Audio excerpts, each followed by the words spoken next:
તમારું મગજ ક્યાંય શાંત ન થાય ને તો નારાયણ સ્વામી કાનદાસ બાપુના ભજન સાંભળો મારા બાપ. જનમંગલ સ્ત્રોતના પાઠ કરો, શિવ રુદ્રીના પાઠ કરો, હનુમાન ચાલીસાના પાઠ કરો. આપણી પાસે બહુ બધું છે મગજ શાંત કરવા માટે. અમે ક્યારેક આટલું બધું માણસોનું તમને દાંત કઢાવવા આવો અને પછી અમને થોડુંક ડિપ્રેશન તો છેલ્લે તો માણાના પેટના ને હાવ અમને કંઈક તો થતું હોય ને તમને ઓહો કલાકારો ને કાંઈ વાંધો બધોય વાંધો હોય ભાઈ. એ તો આ તો દેખાડી નહીં. અમારે કેરી બહરાટી જ હાલતી હોય. આ તો અમારે કરવાનું હોય ખાલી. અમારા મગજ શાંત રાખવા માટે અમારે સંતોની વાણી સાંભળવી પડે, અમારે ભજન કીર્તન સાંભળવા પડે. એમાં અમારા સૌરાષ્ટ્રની અંદર પુષ્ટિ માર્ગી આવે સ્વામી. એ પુષ્ટિ માર્ગીના વૈષ્ણવ સંપ્રદાયના કીર્તનો સાંભળો ને, ભલે તમને મગજમાં નહીં ઉતરે પણ તમારે એને લય સાંભળો ને તોય તમને મગજમાં આમ શાંત થઈ જાય. એ કેવા અમારા સૌરાષ્ટ્રના કે પડાવે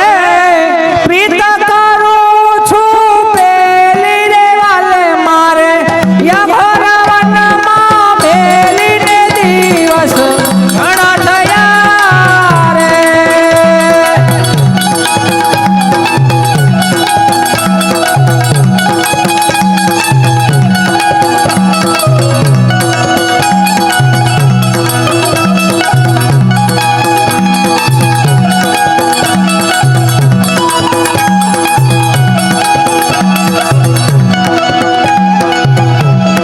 પડાવે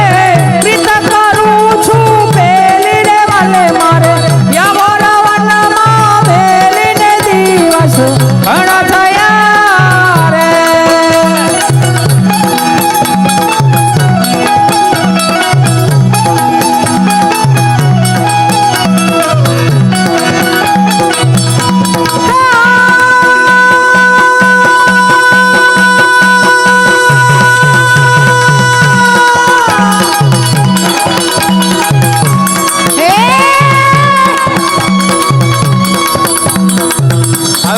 લઈ દેતા હતા તો ઓલા વલ્લભ વિદ્યાનગર મારો પ્રોગ્રામ તે ઓલા યંગસ્ટર આવ્યા બધા. સ્ટડ નહીં, યંગસ્ટર. એને સ્ટડ ન હોય, એની મોજમાં જ હોય. એ ચીઠી લઈને મને કે હિતેશભાઈ પોછું આટલું બધું અવાજ શોર શરાબો કરીને તમે ન બોલો, અમારું મગજ પાકે. મેં કીધું ગાંડા અને આને ભાવ કહેવાય અંદરનો. અને એને એમ કે હિતેશ અંટાળો બળે સડી ગયો છે, એને એમ કે રાયડે ચડી ગયો. પણ ગાંડા આજ હા શું છે એટલે નાદ આવે એનો. એક કડી લઈને પછી આગળ જવું છે એટલે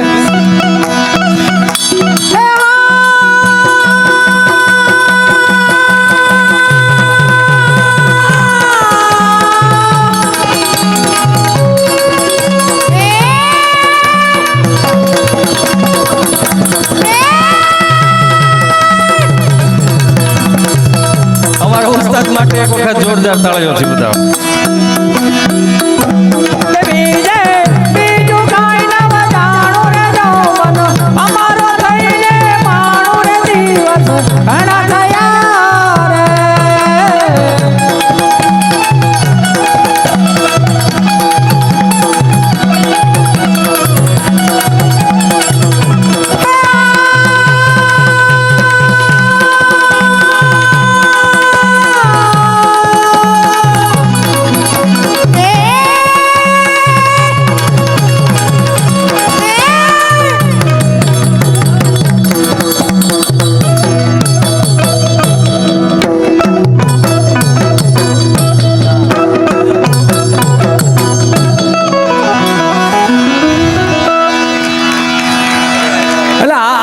ગામડાના માટીના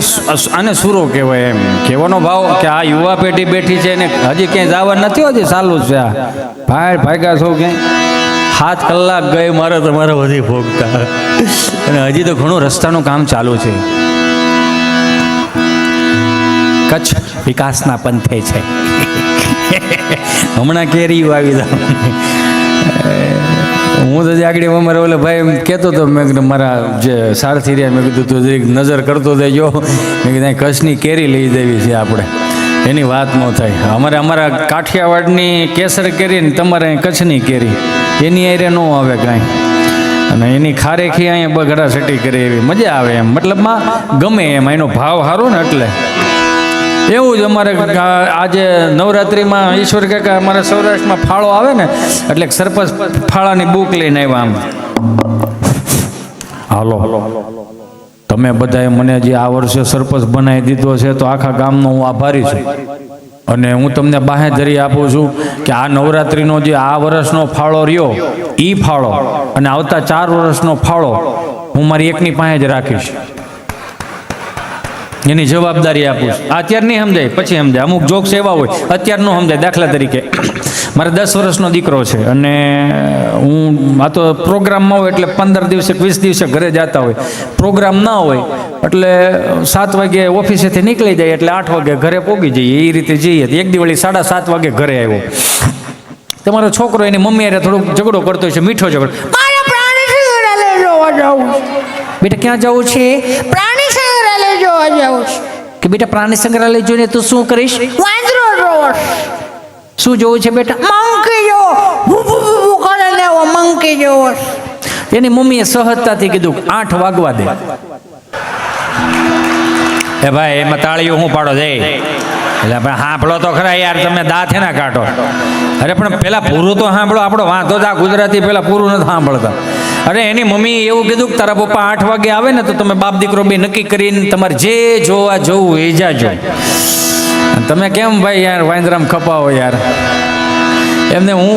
વાંદરા ઇનોવા લઈને આવે ઈશ્વર કાકા કાંઈક તો કયો યાર હજી મેં તમારું કાંઈ જેમું નથી હો યાર ખાલી પાણી પીધું છે યાર યાર બહુ ગીરી ખરા માણસ છો કોક દી કોકનું પૂરું સાંભળો યાર તમે હમણાં હાથ બા બેઠેલા ને તો મારથી પૂછે કે બા એ બા જય શ્રી કૃષ્ણ જે મોબાઈલ આવો જ અમારો ભગરી ભેંસનો પાડો હતો રણકીને મરી ગયો મેં કીધું એવું નહીં બા જય શ્રી કૃષ્ણ હા હું મેં કીધું હે બા તમે 7 બા બેઠા છો કંઈક વાતો કરો ને હે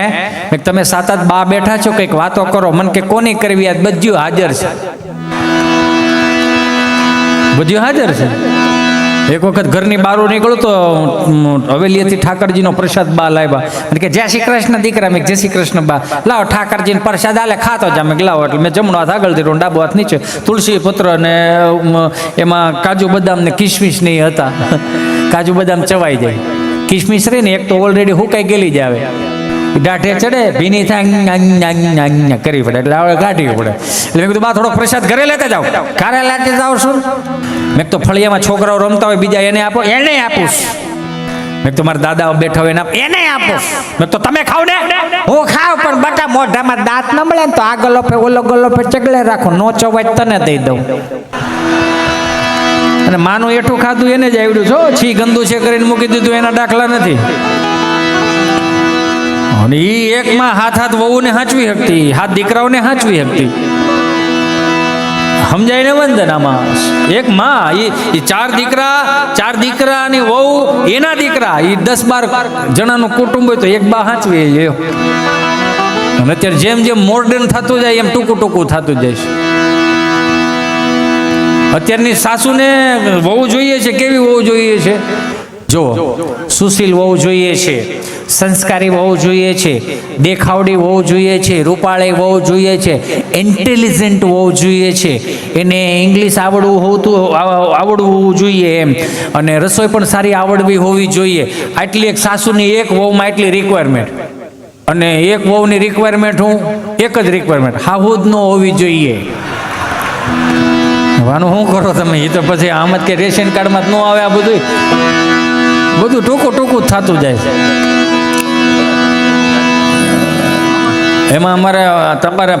તમારી બાજુથી ને થોડાક આમથી સુરત અમદાવાદથી ને એમથી 2-5 મિત્રો હમણાં અમારે ગાંડી ગીર ફરવા આવ્યા એ ગાંડી ગીર ફરવા આવ્યો ને બહુ ભણી ગયેલા ઈશ્વર કાકા સ્વામી ખબર નહીં એટલું બધું તો ન ભણી જાવ પણ ગુજરાતી ભાષા તો સ્ટાન્ડર્ડ બોલો યાર આપણે ગમે એટલું તમને અંગ્રેજી આવડતું હોય બા પાસે અંગ્રેજી બોલો લ્યો એક જ શબ્દ બા બોલે દાદો બોલે એટલે તમારે અંગ્રેજી હકેલ લેવું પડે ગમે એટલું અંગ્રેજી બોલો દાદા પાસે ન સમજે શું કે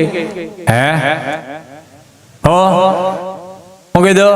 આપણે નો અંગ્રેજી હકેલ લેવું પડે યો બોલો યો અંગ્રેજી ત્રણ દાદા મંદિરના ઓટલે બેઠેલા ને એમાં એક યુરોપિયન આવ્યા 2-3 જણા યુરોપિયન એટલે યુરોપિયને ઓલા દાદાને કીધું એક્સક્યુઝ મી અંકલ યહાં સે જુનાગઢ કિतना હોता है है यहाँ से जूनागढ़ कितना होता है बापा के भाई जावा दे ने एक तो गर्मी पड़े છે ને હાલ નીકળાય છે સટકાલ જવા દે એટલે ઓલાને એમ કે આ ભાષામાં દાદા નહીં સમજતા તેને બીજી ભાષા પ્રયોગ કરી તો यहाँ से जूनागढ़ कितना होता है भाई जावा दे ने ભાઈ આને કેને ભાઈ જવા દે આમ કીધું ત્રણક ભાષાનો પ્રયોગ કર્યો એટલે મગજમાં ન ઉતર્યું દાદાને એટલે દાદા કે એમ જવા દે આમ કીધું ને એટલે ઓલાને એમ કે હવે દાદા જવાનું કે ઓલા ત્રણેય વી ગયા પછી એક દાદા બેઠેલા બીજા મોહન દાદાએ વલ્લભ દાદાને કીધું કે હે વલ્લભભાઈ તમને નથી લાગતું કે 70 વર્ષે આપણે ભાષાઓ શીખવી જોઈએ હે કે તમને નથી લાગતું કે 70 વર્ષે ભાષાઓ શીખવી જોઈએ કેમ તો કે બિચારો 3 ભાષા બોલતો તો આપણને એકેય મગજમાં ન આવી પછી વલ્લભ દાદાએ મોહન દાદાને કીધું કે જે માટીમાં તમે મોટા થયા છો જે આપણા પેઢીઓએ ખીલા પકડાવ્યા છે ને ખીલો કાયમિકને માટે પકડી રાખજો કેમ તો કે એને 3 ભાષાઓ આવડતી હતી છતાં એકેય કાયમ લાગી 3 ભાષા આવડતી હતી છતાં એકેય કાયમ ન લાગી તમારી પાસે જે પડ્યું છે ને મારા બાપ દુનિયાના કોઈ પણ ખૂણે જાવ એની પાસે નથી યાર આ તો હવે બધું ટેકનોલોજી આવી ગયું તમે જોવો તો ખરા ભેંસું બેઠી બેઠી ખાય માણા ઊભો ઊભો ખાય ભેંસું ઉપર પંખા ફરે માણા ઊભો ઊભો ખાય શેઠાણી બીમાર હોય ને કામવાળી તાજી માજી હોય સમજાય ને વંદન કેમ કે શેઠાણીને કામ કરવાનું જ ન હોય શેઠાણી વેલાહેર પતી જાય સીતારામ થઈ જાય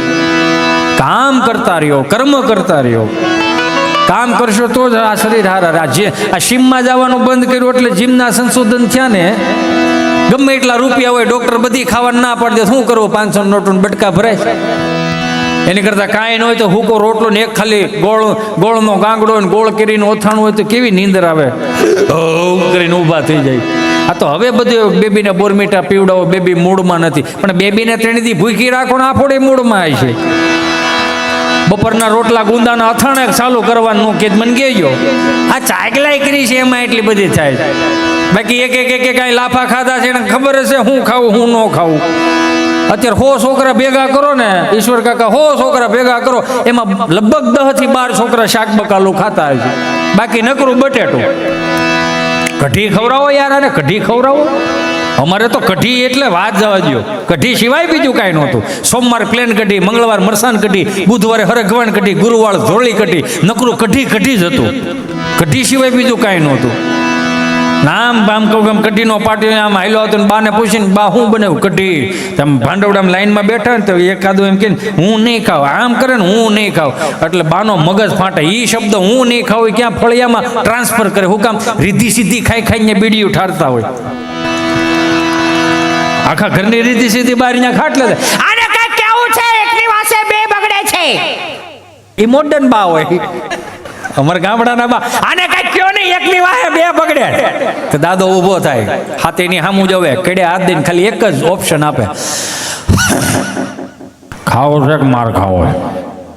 એક જ ઓપ્શન હતો બીજો કોઈ ઓપ્શન નહોતો ને હે છાના રાખવા હાટુ વાહમાં ધબા મારતા એને ઈ છે ને આપણે જે આઠાનાના ગોલાની મજા લેતા હતા 5000 વાપરીને આવો તો મજા કેમ નથી આવતી તમારી પાસે એવી રીતે શું ઈચ્છા હોય એવી બધી પ્રબળ થઈ ગઈ તમે જોવો તો ખરા બાજુવાળો ગાડી લે ઓલી ફોર્ચ્યુનર લીધી લાલ કપડું ઊંચું કરીને બેકગ્રાઉન્ડમાં ગીત મૂકે સુખનો સૂરજ ઉગાડી દીધો મારા નાથે હાથે વાંધો નહીં ધીમી આંકતો તો એ તો ઉગો જ રહે નકર ખટારા એટેક કરી દે આથમી જાય પાણી પાવા વાળું કોઈ નહીં રે આ એટલે જ કે ને અતિને ગતિ નો